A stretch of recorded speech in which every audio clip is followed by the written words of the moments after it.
Death is the one thing that every single living creature on Earth has in common. But what happens immediately after death? That is where humans are entirely unique. Out of millions of species, humans are the only ones that practice elaborate funeral rituals and intentional burials. We clean the bodies, we dress them, we dig deep holes, we build monuments, and we gather in large groups to say goodbye.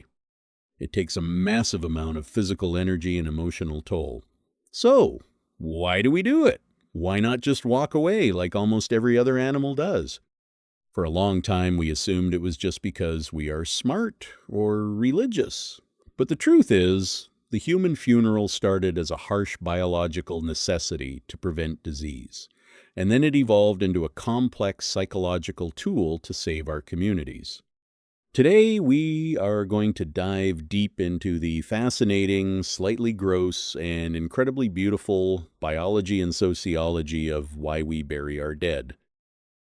To understand the origin of the burial, we have to look at the cold, hard biology of what happens to a body when life stops. The moment a person dies, their immune system completely shuts down. Within hours, the billions of bacteria that normally live peacefully in our gut suddenly realize the guards have left their posts. These bacteria begin to break down the body from the inside out. As they do this, they release a cocktail of highly toxic and awful-smelling gases.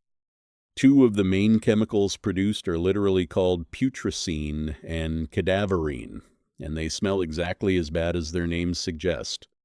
For early human tribes living closely together in caves or small camps, leaving a dead body nearby was a massive biological hazard.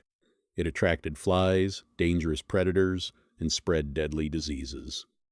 Evolution gave humans a powerful psychological defense mechanism against this, the emotion of disgust. The smell of decay triggers an intense, uncontrollable urge in our brains to get far away. Disgust is literally an evolutionary alarm system telling you that something contains disease. So, the very first burials were not religious ceremonies with flowers and tears. They were waste management.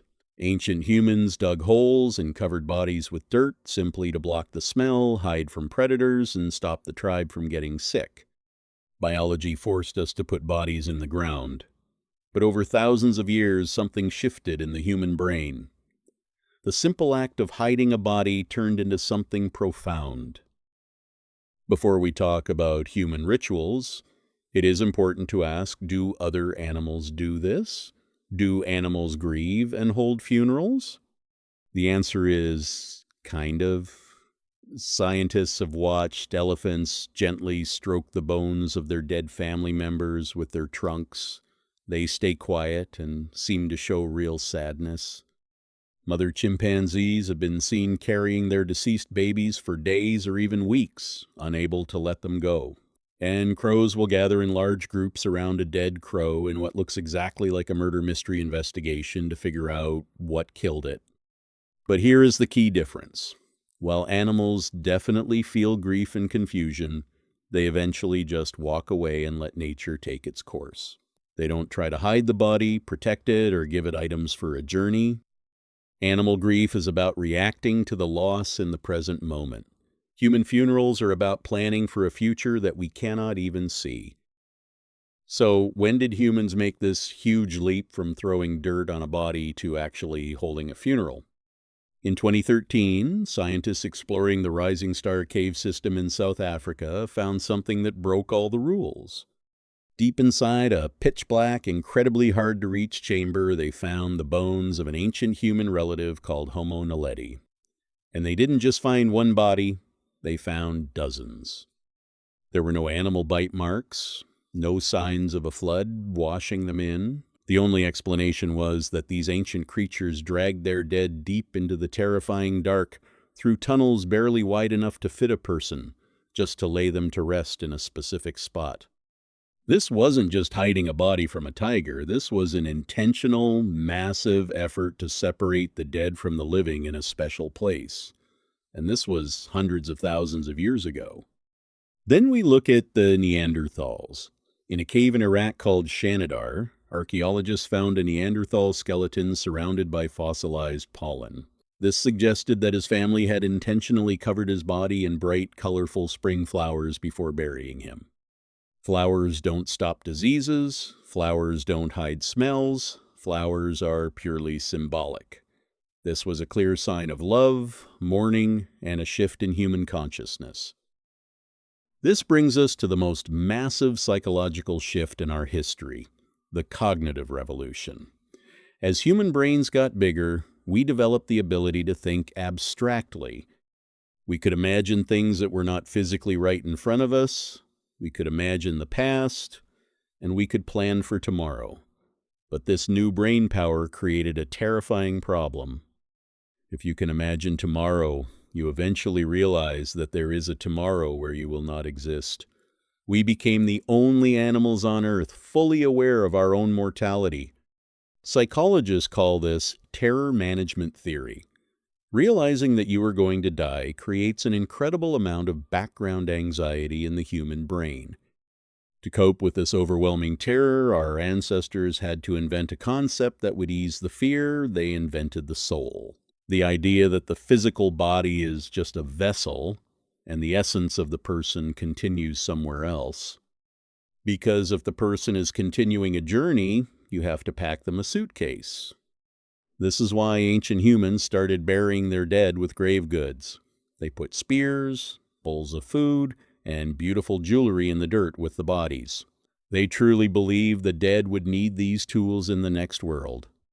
The burial was no longer about throwing away a dangerous, rotting body.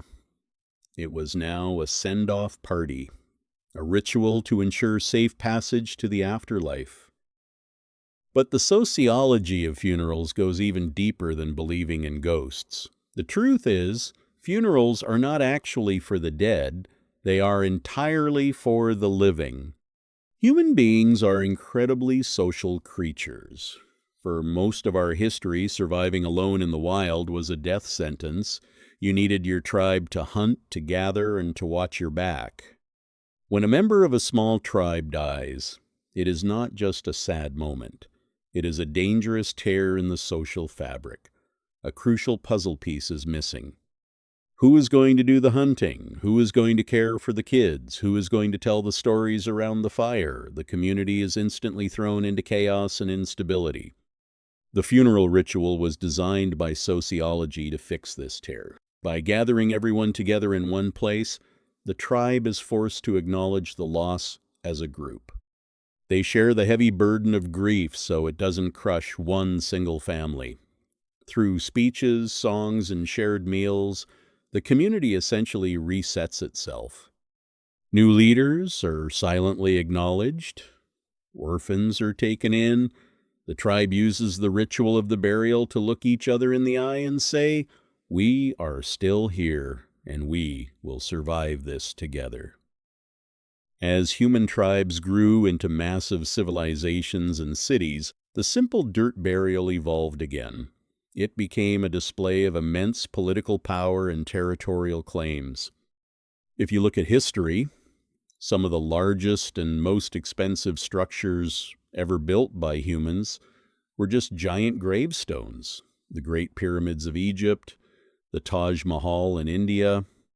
These weren't just about love or the afterlife.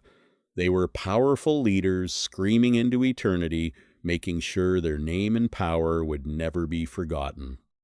On a smaller scale, establishing a permanent graveyard is the ultimate way to claim a piece of land. Think about it sociologically.